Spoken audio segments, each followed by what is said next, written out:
ఉండాలి. ఎన్ఆర్ఐల కోసం ఒక ప్రత్యేక మంత్రిత్వ శాఖనే పెడతా అని చెప్పాడు. దీనికి ఒక్కసారి గట్టిగా రేవంత్ అన్న కోసం చప్పట్లు కొట్టాలని.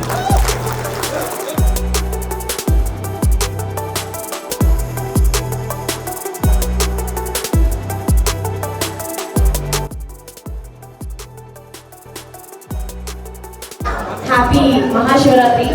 ఈరోజు కాంగ్రెస్ పార్టీ 100 రోజుల ప్రజాపాలన తెలంగాణ ప్రభుత్వం ఏర్పడిన తర్వాత జరుపుకుంటున్న ఉత్సవాలకి ముఖ్య అతిథిగా వచ్చిన నా రక్తంలో ఉన్నది ఎరుపు రంగు కాదు, నా రక్తంలో ఉన్నది try colour Congress colours.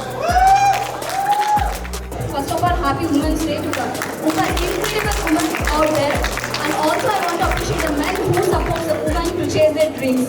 First thing Revanth Reddy garu asked me was, go through every country's NRI policy and see what can fit into Telangana. And just I want to say a few words.